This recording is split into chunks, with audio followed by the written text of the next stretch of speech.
Shalom, hello and welcome to Sharon's Messianic Journey.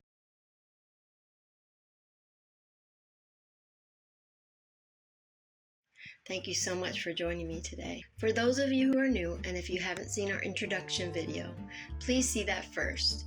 The link is down below in the description. It may answer some of the questions you may have about me, why I'm doing this, and why I'm doing things differently than you may have ever seen before. If you have seen the introduction video already, thanks so much and welcome back. Please subscribe to this channel if you haven't already, and if you like this video and turn on notifications, it would help us even more and keep you informed of future videos as they're posted. Also, please feel free to share this video with friends and family if you think something in it might be helpful to them. If the Lord is willing, I pray I can post one video per week, one for each Torah portion. And when the Torah portion cycles around again next year, as He is willing, perhaps we will work on a new recipe for this week's Torah portion. Please keep me in prayer so that if it be the Lord's will for me to do this, it would be a reality. What I'm hoping to do is to post each week's video 1 week before the actual date of the Torah portion, so that if you want to make the recipe for Erev Shabbat or Shabbat congregational oneg or meal, you can have a week to gather your ingredients and supplies and make it. If you would like to know why we congregate for worship on Shabbat instead of on Sunday, a link to our Shabbat video that we made a few years ago will also be in the description box below. Thanks again for joining me for this video, and may the Lord richly bless you. So this first learning video is a cooking video. I hope you are up for a cooking adventure, as I am not, I repeat, not a very good cook. Or better yet, to speak more positively, I am potentially a future good cook in training. Maybe one day I'll get there. I did not come from a background in which I was able to learn cooking and homemaking. Maybe some of you can relate. So again, I'm trying my best and learning as I go, and I hope we can learn together through these videos.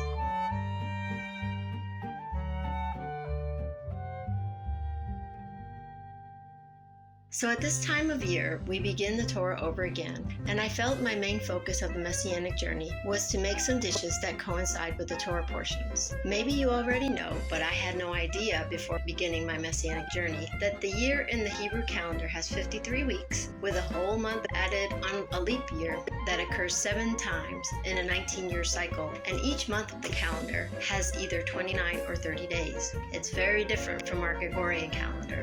Our family and the congregation that meets here do celebrate the biblical Moedim or festivals and other holidays listed in the scriptures as best we can, and going by the Hebrew or Jewish calendar helps us be more in line with the scriptures. As of the date of this video, we just finished Sukkot or Tabernacles, and at this time of year the Torah begins all over again and we start again at Genesis or Bereshit in Hebrew. As a side note, because the Torah cycle repeats each year, but the dates are not the same, if you would like to follow along with us, we follow along with the Hebcal Jewish calendar so that we can stay unified with the rest of the other children of Israel. We do not do everything that the traditional Jews do, and we may go over more of that in future videos, but at least in the calendar, it helps us to stay more organized and in unity. So if you are in doubt about what today's date falls on the Hebrew calendar, again, we're going to be hopefully repeating this every year, so the date will change from year to year. Please go to hebcal.com and it will tell you. We have also compiled our own Messianic calendar using the Hebcal and a few other calendars to have a version that also goes through the entire Bible reading in a year through to Revelation. The link to our members area that has that calendar will also be in the link below. Bereshit, also known as Genesis, the first book of the Torah and the entire Bible, as well as the name of its first Torah portion, begins in the Garden of Eden, where Adam and Eve were commanded to eat from the trees of the garden. What better way to begin our beloved Torah anew than by having a delectable plant-based meal? Well, I sure hope it's delectable. This is the first time I'm making this recipe, so if we cook it together, maybe we can try it together, and then you can tell me what you think too. Feel free to leave comments about it in the comment section. And if you can, please go to Nora's site and let her know how it is so she can be encouraged too. This recipe was created by Nora from noracooks.com. The recipe is called Vegan Eggplant Parmesan. The link to her site will be down in the description box. The recipe has 5 stars and it seems pretty easy, which sounds awesome to me. Now we're making this recipe a vegan recipe, which means no animal-derived products because of the Torah portion. I am a vegan in theory, but unfortunately I am not a vegan in practice. Maybe I will be someday. But for all of you vegans out there, this recipe may be right up your alley. For any non-vegans out there, or if you are not following the Torah portion schedule along with us, if you would like to add meat or cheese to this recipe and it is not against your beliefs, please feel free to do so. Another side note, as Messianics, we do consider ourselves Jews. You may ask, why would we recommend meat and cheese be placed together if it's against Jewish law? That's just the key.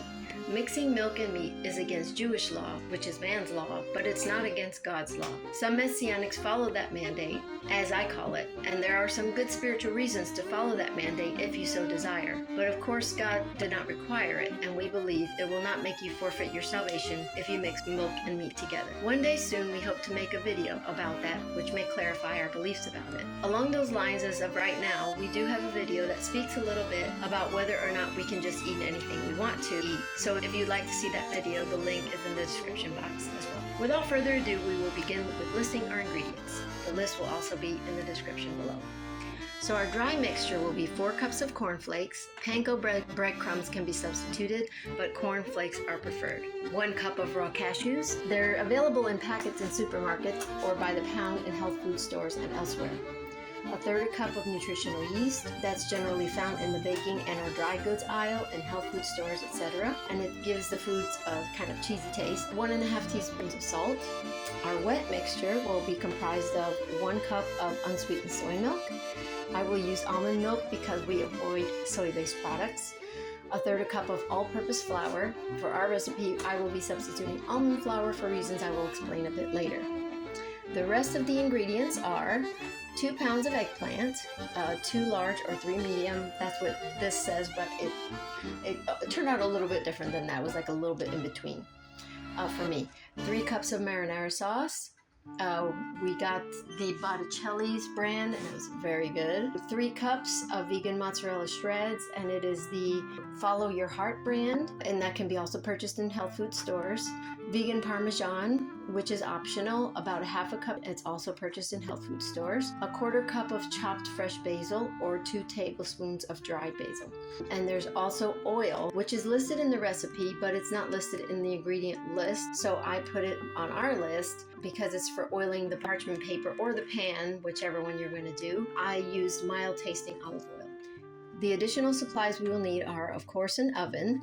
I am at the house where there is a stove that has an oven, but in the temple building, we have to use a little countertop oven for baking, which if you have one should work as well. You may just have to bake it in smaller batches because a 9x13 casserole dish may not fit in one of those smaller ovens. 2 large baking sheets. I didn't have large ones. I used kind of what we had, and they're kind of smaller, so I had to kind of overlap a little bit. It seemed to work out okay.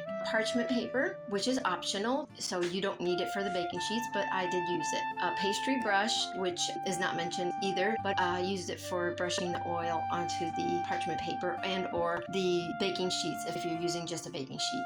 A food processor or high-powered blender like a Bullet or a Cuisinart. A small bowl for dipping the eggplant. A knife to slice the eggplant. A cutting board or plate for slicing the eggplant. Tongs or a fork to flip the eggplant. A 9x13 casserole dish. A spoon for the sauce, or just a cup, which I used a measuring cup to get the sauce onto the mixture. Measuring cups and spoons are also very helpful if you'd like to use a 1 cup, a 1/3 cup. A 1/2 cup would also be helpful. A tablespoon, a teaspoon, or a 1/2 teaspoon, which is what I had, and I just doubled it for the teaspoon. These cooking videos may resemble Swedish chef video clips with explosions of fish and spatulas flying through the air. We're just keeping it real, folks, keeping it real. So be hereby warned, viewer discretion is advised. With all lightheartedness aside, without further ado, here we go.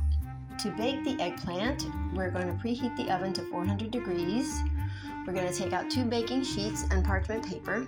If used, we lined the baking sheets with the parchment paper and greased it with olive oil. Of course, if you're not using parchment paper, grease just the baking sheets with oil. Set them aside. Place the cornflakes, cashews, yeast, and salt in the blender in a food processor or high-powered blender. Pulse all the mixture ingredients together until they resemble fine crumbs. Set them aside. In a small bowl, whisk together the soy milk and flour until smooth and set aside. Use the cutting board and knife to slice the eggplant into 1/2-inch thick slices. No need to peel the eggplant unless you want to. Dip each piece of the eggplant in the milk flour mixture, then the crumb mixture, and place in a single layer on the prepared baking sheet. Bake for 20 minutes, then flip each piece with the tongs and bake for 15 more minutes. To assemble the eggplant parmesan, you will get out a 9x13 casserole dish and spread a 1/2 cup of marinara sauce over the bottom. Add 1/2 of the baked eggplant, overlapping a little bit if needed to fit. Top with a 1/2 of the vegan mozzarella cheese, which is a 1.5 cups. Add 1/2 of the marinara sauce, which is a 1.5 cups. Repeat with the rest of the eggplant, the 2nd 1.5 cups of marinara, and the 2nd 1.5 cups of cheese. Bake uncovered, still at 400 degrees, for about 20 minutes until the cheese is melty and warm. Okay everyone, so this is the vegan eggplant parmesan just come out of the oven. It has just baked for 20 minutes. It looks wonderful. It smells really good. I'm very impressed by how, considering how I did not do it probably correctly, it managed, the eggplant managed to stay together, and it just looks very nice considering. I'm very, very shocked and amazed. I thank the Lord for this wonderful opportunity. Praise the Lord. So the last part of our recipe is to sprinkle with Parmesan cheese, with vegan Parmesan cheese, which the brand that I used was Follow Your Heart, dairy-free. And we're just gonna go ahead and sprinkle it on here. I'm doing this through the camera, so I'm gonna sprinkle probably out of the pan a little bit. Sprinkle the cheese, and then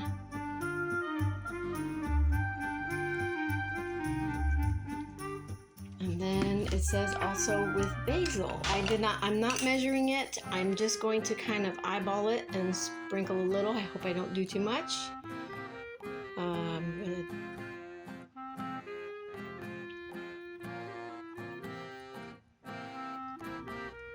There we go. So there is our vegan eggplant parmesan. There are a few things that the recipe recommends. So it says use good quality eggplant for best results. It serves about 6 to 8 depending on if it's a side or main dish, but it can go further if serving with pasta. For gluten-free, you use gluten-free all-purpose flour. I used almond flour like I mentioned before. For nut-free, if you're allergic to nuts, or someone you are serving it to is allergic to nuts, you can also substitute sunflower seeds for the cashews. So thank you guys so much for watching today, and this has been such a blessing, and I just pray that your Shabbat is going to be beautiful and wonderful, and that we're starting the Torah cycle again, and that is just a blessing to everyone who joins in with us, and we can all celebrate the Torah together. Lord willing, we will see you next week for another video, and until then, may the Lord bless you and keep you and your families. Shalom, everyone.